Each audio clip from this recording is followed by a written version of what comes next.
একটা জিনিস খুব অদ্ভুত লাগে না ভাবতে?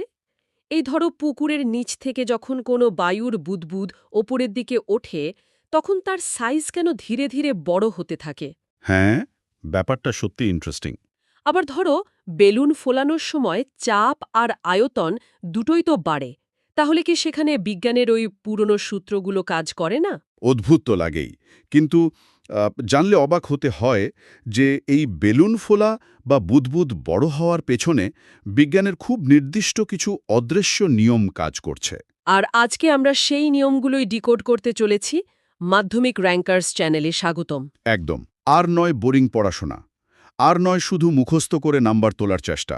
সায়েন্স মানেই তো মুখস্থ না করে চারপাশের ঘটনাগুলোকে লজিক দিয়ে বুঝতে পারা, তাই না? ঠিক। এখানে আমরা টেকনোলজি আর এআই অ্যানিমেশন ব্যবহার করে এমনভাবে পড়াই যাতে কম সময়ে কনসেপ্ট ক্লিয়ার হয়। মানে লং টার্ম মনে থাকে আর রিভিশন হয়ে যায় খুব সহজে। কনসেপচুয়াল ক্ল্যারিটি এবং প্রিমিয়াম কন্টেন্ট এটাই আমাদের মূল লক্ষ্য।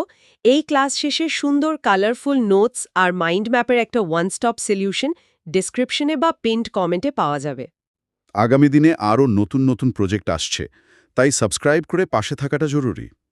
তো আজ আমরা যে বিষয়টা নিয়ে কথা বলবো সেটা আমাদের দৈনন্দিন জীবনের সাথে ভীষণভাবে জড়িত। আমরা জানব গ্যাস কিভাবে কাজ করে, চাপ দিলে তার কি অবস্থা হয়, আর তাপমাত্রার সাথে তার সম্পর্কই বা কি। হ্যাঁ, আজকে আমাদের আলোচনার মূল ফোকাস হলো গ্যাসের আচরণ। আর এই আচরণ বোঝার জন্য আমরা দুটো অত্যন্ত গুরুত্বপূর্ণ আবিষ্কারের গভীরে যাব, বয়েলের সূত্র এবং চার্লসের সূত্র। হুম, আমি একটা জিনিস দিয়ে শুরু করতে চাই। ধরো আমার কাছে একটা প্লাস্টিকের সিরিঞ্জ আছে। আচ্ছা। আমি সিরিঞ্জের মুখটা আঙুল দিয়ে শক্ত করে বন্ধ করে দিলাম যাতে ভেতরের হাওয়া বেরোতে না পারে। এবার যদি আমি পিস্টনটা ভেতরের দিকে চাপি, তাহলে সেটা ঠেলতে খুব কষ্ট হয়। হ্যাঁ, একটা বাধা অনুভব হয়। মনে হয় যেন ভেতরের বাতাসটা আমাকে উল্টো দিকে ধাক্কা মারছে। আমি তো চাপ দিচ্ছি, তাহলে ভেতরের জায়গাটা বা আয়তনটা ছোট হয়ে যাচ্ছে। এই সম্পর্কটাকে প্রথম ভেবেছিলেন। এই লজিকটাই প্রথম খুব সুন্দরভাবে গুছিয়ে দিয়েছিলেন বিজ্ঞানী রবার্ট বয়েল। সালটা ছিল ১৬৬২ খ্রিস্টাব্দ। ও, ১৬৬২। হ্যাঁ, তবে এখানে একটা মজার বিষয় আছে। বয়েল এই পরীক্ষাগুলো করার জন্য যে বায়ু নিরুদ্ধ পাম্প বা এয়ার পাম্পটি ব্যবহার করেছিলেন, সেটা কিন্তু তিনি নিজে বানাননি। তাই নাকি? হ্যাঁ, সেটা নির্মাণ করেছিলেন আরেকজন বিখ্যাত বিজ্ঞানী, রবার্ট হুক। মানে যখন আধুনিক ল্যাবরেটরির কোনো ধারণাই ছিল না, তখন এত বড় আবিষ্কার। তো বয়েল ঠিক কী সূত্র দিলেন এই পরীক্ষা থেকে? বয়েলের সূত্রের মূল বিবৃতিটা হল, উষ্ণতা বা টেম্পারেচার এবং ভর বা মাস যদি স্থির থাকে, তবে কোনো নির্দিষ্ট ভরের গ্যাসের আয়তন তার চাপের সাথে ব্যস্তানুপাতিক পরিবর্তিত হয়। ওকে, চলো এই ব্যস্তানুপাতিক বা ইনভার্সলি প্রপোর্শনাল সম্পর্কটা একটু ভেঙে বোঝার চেষ্টা করি। ব্যস্তানুপাতিক মানে তো একটা বাড়লে অন্যটা কমবে। একদম ঠিক। যেমন ওই সিরিঞ্জের ক্ষেত্রে আমি যখন পিস্টনটা ভেতরের দিকে ঠেলছি, তুমি আসলে গ্যাসের ওপর চাপ বা প্রেশার বাড়াচ্ছ। হ্যাঁ, আর যেহেতু সিরিঞ্জের মুখটা বন্ধ, তাই ভেতরের গ্যাসের ভর স্থির আছে। রাইট। আর তুমি যেহেতু বাইরে থেকে কোনো তাপ দিচ্ছ না, তাই উষ্ণতা বা টেম্পারেচারও অপরিবর্তিত আছে। তো এই অবস্থায় চাপ বাড়ার কারণে ভেতরের গ্যাসের আয়তন বা ভলিউম কমে যাচ্ছে। কিন্তু এর পেছনের মেকানিজমটা কি? মানে কেন আয়তন কমে যায়? খুব সুন্দর প্রশ্ন। এটা বোঝার জন্য আমাদের গ্যাসের অণুগুলোর কথা ভাবতে হবে। আহ, গ্যাসের অণুগুলো তো চুপচাপ বসে থাকে না। না, তারা তো সবসময় মুভ করছে। হ্যাঁ, তারা সবসময় এদিক ওদিক ছুটোছুটি করছে আর পাত্রের দেওয়ালে ধাক্কা মারছে। এই ধাক্কাটাই হলো গ্যাসের চাপ। এখন তুমি যখন আয়তন কমিয়ে দিচ্ছ, মানে অণুগুলোর থাকার জায়গাটা অর্ধেক করে দিচ্ছি। তখন ওই একই সংখ্যক অণু অনেক ছোট জায়গায় আটকে পড়ছে। আচ্ছা, তার মানে জায়গা কমে যাওয়ায় তারা আরও বেশি করে পাত্রের দেয়ালে ধাক্কা মারতে শুরু করবে। ঠিক তাই। অণুগুলো আগের চেয়ে ঘন ঘন ধাক্কা মারছে, আর সেই কারণেই চাপ বেড়ে যাচ্ছে। এটাই হলো বয়েলের সূত্রের ভেতরের আসল ফিজিক্স। দারুণ লজিক। তাহলে গাণিতিকভাবে যদি বলি, নির্দিষ্ট ভরের গ্যাসের আয়তন যদি ভি হয়, আর চাপ যদি পি হয়, আর উষ্ণতা যদি স্থির থাকে, তবে সম্পর্কটা হবে ভি প্রপোর্শনাল টু 1/p। হ্যাঁ, আর এই প্রপোর্শন বা সমানুপাতিক চিহ্নটা তুললে আমরা একটা ধ্রুবক পাই। অর্থাৎ ভি সমান k1/p, বা এটাকে ঘুরিয়ে লিখলে দাঁড়ায় পিভি সমান k1। এখানে K1 হল সেই সমানুপাতিক ধ্রুবক। তার মানে আমি যদি চাপ দ্বিগুণ করি আয়তন ঠিক অর্ধেক হয়ে যাবে, তাই তো? একদম, যাতে তাদের গুণফল সবসময় একই থাকে। আর এই ধ্রুবক K1 এর মান নির্ভর করে গ্যাসের ভর আর উষ্ণতার উপর। আচ্ছা, সোর্স ম্যাটেরিয়ালে দেখলাম এই সমীকরণগুলোকে গ্রাফ বা লেখচিত্রের মাধ্যমেও প্রকাশ করা যায়। এই পিভি সমান K1 সমীকরণটাকে আমরা গ্রাফে কিভাবে দেখাবো? বয়েলের সূত্রের ক্ষেত্রে দুটো গ্রাফ ভীষণ ইম্পর্ট্যান্ট। প্রথমটা হলো পিভি লেখচিত্র। এখানে আয়তন বা ভি কে এক্স অক্ষ বরাবর আর চাপ বা পি কে ওয়াই অক্ষ বরাবর রাখা হয়। বুঝতে পারছি। এই গ্রাফের চেহারাটা হয় সমপরাবৃত্ত বা রেক্ট্যাঙ্গুলার হাইপারবোলা। উম এই সমপরাবৃত্ত নামটা শুনলে একটু খটমট লাগে। আমি যদি গ্রাফটাকে মনে মনে কল্পনা করি, এটা অনেকটা একটা খাড়া ওয়াটার স্লাইডের মতো দেখতে, তাই না? Water slide. হ্যাঁ, মানে একদম ওপর থেকে শুরু হয়ে হুশ করে নিচের দিকে নেমে আবার ডান দিকে সমান্তরাল হয়ে যায়। যখন চাপ খুব বেশি, আয়তন তখন একদম কম। আবার আয়তন যখন বাড়ে, স্লাইডটার নিচে নেমে আসে, মানে চাপ কমে যায়। হাহা, খুব সুন্দর একটা উপমা দিয়েছ। একদম ওয়াটার স্লাইডের মতোই দেখতে। আর সোর্স থেকে একটা ইন্টারেস্টিং বিষয় খেয়াল করো। এই পিভি গ্রাফে যদি আমরা দুটো আলাদা উষ্ণতার কার্ভ আঁকি, আচ্ছা। ধরা যাক একটা T1 উষ্ণতায় আর একটা T2 উষ্ণতায়, যেখানে T2-র মান T1-এর চেয়ে বেশি, তখন দেখা যায় T2 উষ্ণতার কার্ভটি T1 উষ্ণতার কার্ভের ওপরের দিকে বা ডান দিকে অবস্থান করে। উম আমি যখন প্রথমবার এটা পড়ি আমার মাথায় একটা প্রশ্ন এসেছিল। উষ্ণতা বাড়লে গ্রাফটা ওপরের দিকে শিফট করে কেন? কারণটা সেই গ্যাসের অণুগুলোর ছুটোছুটির মধ্যেই লুকিয়ে আছে। তুমি যখন উষ্ণতা বাড়িয়ে দিলে, তখন গ্যাসের অণুগুলো অতিরিক্ত তাপশক্তি পেয়ে আরও বেশি জোরে ছুটতে শুরু করল। মানে তাদের গতিশক্তি বেড়ে গেল? হ্যাঁ, আচ্ছা, তার মানে একই চাপ বজায় রাখতে গেলে তাদের এখন আরও বেশি জায়গা বা আয়তন লাগবে। ঠিক। উষ্ণতা বাড়ার ফলে একই চাপে গ্যাসের আয়তন আগের চেয়ে বেড়ে যায়। আর সেই কারণেই উচ্চ উষ্ণতার কার্ভটা গ্রাফের ডান দিকে বা উপরের দিকে শিফট করে যায়। জলের মতো পরিষ্কার হয়ে গেল ব্যাপারটা। এবার দ্বিতীয় গ্রাফটার কথায় আসি। পিভি ভার্সেস পি লেখচিত্র। হ্যাঁ, এখানে আমরা গ্যাসের চাপ বা পিকে এক্স অক্ষ বরাবর নিচ্ছি, আর চাপ ও আয়তনের গুণফল অর্থাৎ পিভিকে ওয়াই অক্ষ বরাবর নিচ্ছি। আমরা তো একটু আগেই দেখলাম যে বয়েলের সূত্র অনুযায়ী পিভি এর মান সবসময় ধ্রুবক বা কনস্ট্যান্ট থাকে। তার মানে আমি চাপ যতই বাড়াই না কেন, পিভি এর মান তো বদলাবে না। একদম না। আর সেই কারণে এই গ্রাফের প্রকৃতি হয় চাপ অক্ষের সমান্তরাল একটি সরলরেখা, মানে এক্স অক্ষের প্যারালাল একটা সোজা দাগ। বাহ! ম্যাথমেটিক্স আর গ্রাফ তো বুঝলাম, কিন্তু এবার আমার সে প্রথম দিকের প্রশ্নটায় ফিরে আসি। কোন প্রশ্নটা? ওই যে বলেছিলাম বেলুন ফোলানোর সময় তো আমরা চাপ দিই, আবার বেলুনটার আয়তনও তো বাড়ে। বয়েলের সূত্র অনুযায়ী তো চাপ বাড়লে আয়তন কমার কথা। তাহলে কি বেলুনের ক্ষেত্রে বিজ্ঞান কাজ করছে না? বিজ্ঞান ঠিকই কাজ করছে, কিন্তু বয়েলের সূত্রের শর্তটা এখানে মানা হচ্ছে না। মনে করে দেখো, বয়েলের সূত্রের একদম প্রথম শর্তটাই ছিল নির্দিষ্ট ভর। ও রাইট, আমি যখন বেলুনে হাওয়া দিচ্ছি আমি তো প্রতি মুহূর্তে বাইরে থেকে নতুন বাতাস ভেতরে ঢোকাচ্ছি। হ্যাঁ, মানে গ্যাসের ভর তো আর স্থির থাকছে না। ভর বেড়েই চলেছে। ঠিক ধরেছ। আরও বেশি বাতাস পাম্প করার ফলে বেলুনের ভেতরের অণুর সংখ্যা বেড়ে যায়। বয়েলের সূত্রে আমরা যে ধ্রুবক বা কনস্ট্যান্টের কথা বলেছিলাম, তার মধ্যে কিন্তু গ্যাসের ভর লুকিয়ে আছে। আচ্ছা। যেহেতু এখানে গ্যাসের ভরটাই পাল্টে যাচ্ছে, তাই বয়েলের সূত্র এখানে প্রযোজ্যই হয় না। কি দারুণ একটা বিষয়। কনসেপ্ট ক্লিয়ার থাকলে এই জায়গাগুলো তার কোনো কনফিউশন থাকে না। আচ্ছা, তাহলে ওই পুকুরের বুদবুদের উদাহরণের কি হবে? জলের নিচ থেকে ওপরে ওঠার সময় বুদবুদ কেন বড় হয়? এটা বয়েলের সূত্রের একটা পারফেক্ট বাস্তব উদাহরণ। ভেবে দেখো, গভীর জলের তলদেশে জলের চাপ অনেক বেশি থাকে, কারণ সেখানে ওপরের পুরো জলের স্তরটা চাপ দিচ্ছে। হ্যাঁ, যত গভীরে যাওয়া যায় চাপ তত বাড়ে। তো জলের তলদেশে থাকা একটা বায়ুর বুদবুদের উপর চারপাশ থেকে প্রচণ্ড চাপ থাকে, ফলে বয়েলের সূত্র অনুযায়ী তার আয়তন তখন কম থাকে। হুম। এবার বুদবুদটা যখন আস্তে আস্তে উপরের দিকে উঠতে থাকে, তখন তার উপর জলের চাপ ধীরে ধীরে কমতে শুরু করে। আর চাপ কমলে আয়তন বাড়বে। হ্যাঁ, এখানে আমরা ধরে নিই যে পুকুরের জলের সব জায়গার উষ্ণতা মোটামুটি সমান, আর বুদবুদের ভেতরে থাকা বাতাসের ভর নির্দিষ্ট। তাই চাপ কমার সাথে সাথে বুদবুদটা বড় হতে থাকে। থিওরিটা প্র্যাকটিক্যালের সাথে কি সুন্দর মিলে যাচ্ছে। তো আমরা যদি পুকুরের তলদেশের সঠিক চাপটা জানতে পারি, তাহলে কি আমরা অঙ্ক কষে বের করতে পারবো যে ওপরে উঠলে বুদবুদটার আয়তন ঠিক কতটা হবে? অবশ্যই। ল্যাবরেটরিতে বিজ্ঞানীরা সবসময় এই কাজটা করেন। সোর্সে দেওয়া একটা গাণিতিক উদাহরণ দিয়ে বিষয়টা বোঝা যাক। ঠিক আছে, বলো। ধরা যাক কোনো তাপমাত্রায় ৮০০ মিলিমিটার পারদ স্তম্ভের চাপে কোনো গ্যাসীয় পদার্থের আয়তন ৮০ কিউবিক সেন্টিমিটার। এবার প্রশ্ন হল, একই তাপমাত্রায় কোন চাপে ওই গ্যাসের আয়তন ১০০ কিউবিক সেন্টিমিটার হবে? তার মানে এখানে আমাদের প্রাথমিক চাপ বা P1 দেওয়া আছে ৮০০ মিলিমিটার, আর প্রাথমিক আয়তন বা V1 হল ৮০ কিউবিক সেন্টিমিটার। আর আমাদের আয়তনটাকে বাড়িয়ে ১০০ কিউবিক সেন্টিমিটার করতে হবে, মানে অন্তিম আয়তন V2 হল ১০০। আমাদের অন্তিম চাপ বা P2 বের করতে হবে। আর অঙ্কের মধ্যে একটা খুব ইম্পর্টেন্ট কথা বলা আছে, একই তাপমাত্রায়। এর মানেই হল উষ্ণতা স্থির।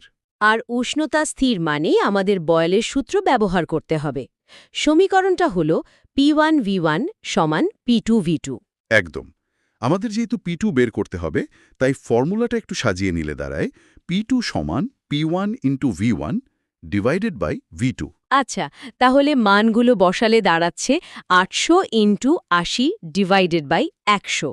ক্যালকুলেট করলে খুব সহজেই উত্তর বেরিয়ে আসে ৬৪০ মিলিমিটার পারদস্তম্ভের চাপ। হ্যাঁ, আমি এই ক্যালকুলেশনের চেয়েও রেজাল্টের পেছনের লজিকটা বেশি পছন্দ করছি। খেয়াল করে দেখো, আমাদের আয়তন ৮০ থেকে বেড়ে ১০০ হয়েছে। রাইট। বয়েলের সূত্র অনুযায়ী আয়তন বাড়লে চাপ কমার কথা, আর আমাদের রেজাল্টেও প্রাথমিক চাপ ৮০০ থেকে কমে ৬৪০ হয়ে গেল। একদম। রেজাল্টটা লজিক্যালি বয়েলের সূত্রকে সমর্থন করছে কিনা সেটা এভাবে মিলিয়ে নেওয়াটা খুব ভালো একটা অভ্যাস। এতক্ষণ তো আমরা দেখলাম উষ্ণতা স্থির রেখে চাপের সাথে আয়তনের সম্পর্ক, হুম। কিন্তু যদি আমরা উল্টোটা করি? উল্টোটা মানে? ধরো আমি একটা বেলুনকে কড়া রোদে ফেলে রাখলাম। ভেতরের চাপ তো প্রায় একই আছে, কিন্তু তাপমাত্রার কারণে বেলুনটা ফুলে গিয়ে ফেটে যায়। এখানে কি হচ্ছে?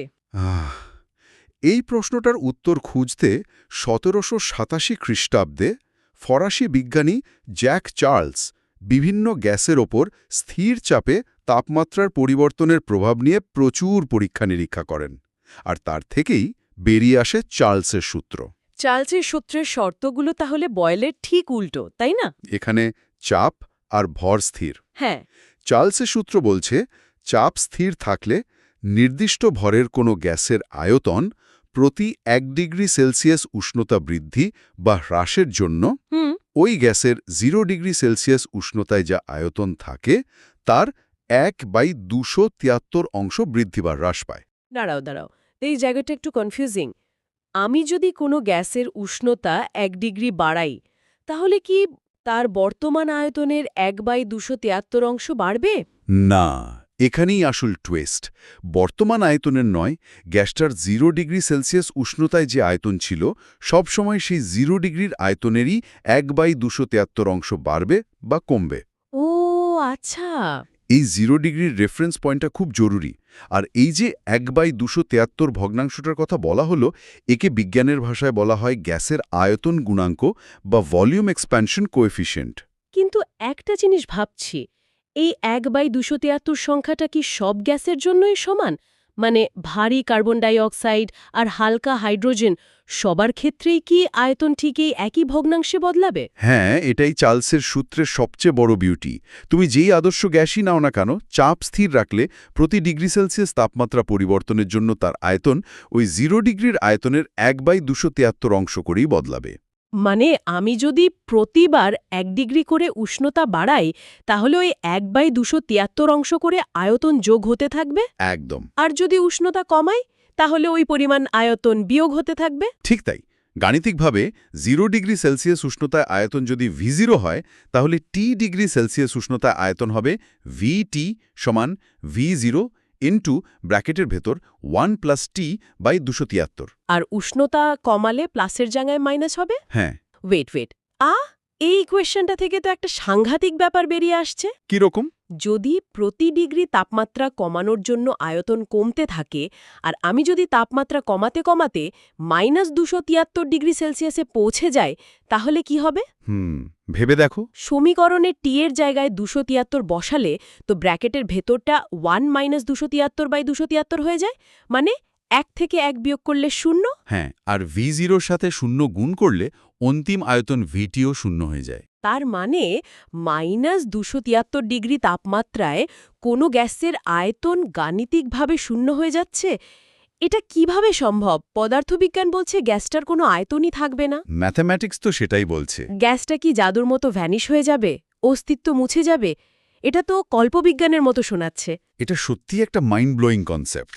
বিজ্ঞানের ভাষায় এই -273 ডিগ্রি তাপমাত্রাটাকে বলা হয় পরম শূন্য উষ্ণতা বা অ্যাবসলিউট জিরো টেম্পারেচার। কিন্তু বাস্তবে কি গ্যাস ভ্যানিশ হয়ে যায়? না, বাস্তবে গ্যাস ভ্যানিশ হয়ে যায় না। থিওরি আর প্র্যাকটিক্যালের মধ্যে এখানেই পার্থক্য। তাহলে বাস্তবে কি ঘটে? বাস্তবে তাপমাত্রা এতটা কমানোর অনেক আগেই যে কোনো গ্যাস তরলে বা কঠিনে রূপান্তরিত হয়ে যায়। আর আমরা তো জানি যে চার্লসের সূত্র বা বয়েলের সূত্র এগুলো শুধুমাত্র গ্যাসীয় অবস্থার জন্যই প্রযোজ্য। ও, গ্যাস যখন তরল হয়ে গেল তখন আর এই সূত্র কাজ করবে না। বুঝতে পেরেছি। মানে এই সূত্র অনুযায়ী আয়তন শূন্য হওয়ার বিষয়টা একটা ম্যাথমেটিক্যাল লিমিট বা তাত্ত্বিক ধারণা মাত্র। বাস্তবে সেখানে পৌঁছানোর আগেই গ্যাসের অস্তিত্বটাই অন্য ফর্মে বদলে যায়। একদম ঠিক। এবার এই চার্লসের সূত্রের গ্রাফটা যদি দেখি, মানে আয়তন বা ভি বনাম উষ্ণতা বা টি এর লেখচিত্র। আমি গেস করছি এটা একটা সরল রেখা হবে, কারণ আমরা তো দেখলাম উষ্ণতা বাড়লে আয়তন সমানুপাতিক হারে বাড়ছে। ঠিক ধরেছ, ভিটি লেখচিত্র একটি সরল রেখা, কিন্তু এই গ্রাফটার একটা স্পেশাল দিক আছে। কি সেটা? তুমি যদি এই সরল রেখাটাকে পেছনের দিকে মানে ঋণাত্মক উষ্ণতার দিকে বর্ধিত করো, তাহলে দেখবে সেটা এক্স অক্ষকে অর্থাৎ উষ্ণতা অক্ষকে ঠিক -273 ডিগ্রি পয়েন্টে গিয়ে ছেদ করছে। আর এক্স অক্ষকে ছেদ করা মানে সেখানে ওয়াই অক্ষের মান 0। হ্যাঁ, তার মানে গ্রাফটাও প্রমাণ করে দিচ্ছে যে -273 ডিগ্রি তাপমাত্রায় আয়তন 0 হয়ে যায়। ইকুয়েশন আর গ্রাফ একে অপরের সাথে পারফেক্টলি সিঙ্ক করছে। হ্যাঁ, এটাই বিজ্ঞানের সৌন্দর্য। সব দিক থেকে লজিক মিলে যায়। একটা বিষয় খেয়াল করিয়াও, বয়েল হোক বা চার্লস, দুটো সূত্রতেই নির্দিষ্ট ভরের কথাটা বারবার জোর দিয়ে বলা হয়েছে। এর কারণটা কি? ভর স্থির না রাখলে কি এমন সমস্যা হতো? সমস্যাটা হলো গ্যাসের চাপ এবং আয়তন। এই দুটো বিষয়ই কিন্তু গ্যাসের ভরের ওপর মারাত্মকভাবে নির্ভর করে। ভর বাড়লে চাপ বা আয়তন দুটোই বদলে যেতে পারে। আচ্ছা, তাই আমরা যখন শুধু উষ্ণতা আর আয়তনের সম্পর্ক মাপতে চাইছি, তখন বাকি সবকিছু মানে চাপ এবং ভরকে স্থির রাখা বাধ্যতামূলক। নইলে আমরা বুঝতেই পারবো না যে আয়তনটা ঠিক কার জন্য বদলাচ্ছে, উষ্ণতার জন্য নাকি ভরের জন্য। একদম। বিজ্ঞানের ভাষায় একে বলে কন্ট্রোলড এক্সপেরিমেন্ট। মানে আমি যে বিষয়টা টেস্ট করতে চাই শুধু সেটাকে পরিবর্তন করব আর বাকি সমস্ত ভেরিয়েবলগুলোকে লক করে দেব। একদম সঠিক সায়েন্টিফিক মেথড। আলোচনা তো প্রায় শেষের দিকে। চলো আমরা যা যা জানলাম তার একটা কুইক সামারি করে নিই। অবশ্যই। আজ আমরা মূলত দুটো জিনিস শিখলাম। প্রথমত, বয়েলের সূত্র, যেখানে উষ্ণতা ও ভর স্থির থাকে। আমরা দেখলাম যে চাপ বাড়ালে আয়তন কমে, অর্থাৎ এদের মধ্যে ব্যস্তানুপাতিক সম্পর্ক। আর অণুগুলোর ধাক্কার লজিকটাও জানলাম। এর পিভি গ্রাফটা হয় সমপরাবৃত্ত। হ্যাঁ, আর দ্বিতীয়ত চার্লসের সূত্র, যেখানে চাপ ও ভর স্থির থাকে। এখানে দেখলাম প্রতি ডিগ্রি সেলসিয়াস তাপমাত্রা পরিবর্তনের জন্য গ্যাসের আয়তন 0 ডিগ্রি উষ্ণতার আয়তনের 1/273 অংশ করে বাড়ে বা কমে। আর এখান থেকেই আমরা পেলাম সেই রহস্যময় পরম শূন্য উষ্ণতা বা -273 ডিগ্রির ধারণা, যেখানে তাত্ত্বিকভাবে গ্যাসের আয়তন 0 হয়ে যায়। আর সবচেয়ে ইম্পর্টেন্ট কথা, দুটো সূত্রেই কিন্তু গ্যাসের ভর স্থির রাখাটা অত্যাবশ্যকীয় শর্ত। আজকের আলোচনাটা সত্যি দারুণ ছিল, কিন্তু সবশেষে একটা ভাবার মতো প্রশ্ন রেখে যাই। আজ আমরা দেখলাম চাপ স্থির থাকলে কি হয় আর উষ্ণতা স্থির থাকলে কি হয়। কিন্তু রিয়েল ওয়ার্ল্ডে অনেক সময় কোনো কন্ডিশনই স্থির থাকে না। ভেবে দেখো তো, যদি চাপ, আয়তন আর উষ্ণতা তিনটেই একসাথে পরিবর্তন হয়, তখন কি হবে? খুব ভালো একটা পয়েন্ট। তখন এই দুটো সূত্রকে মিলিয়ে কি নতুন সমীকরণ তৈরি হবে? খুব সুন্দর একটা প্রশ্ন। আর এটাই হলো আমাদের পরবর্তী আলোচনার বিষয়, আদর্শ গ্যাস সমীকরণ। একদম। তাহলে আজকের মতো এখানেই শেষ করছি। পরবর্তী ক্লাসে আবার দেখা হবে। পরবর্তী ক্লাসে আবার দেখা হবে।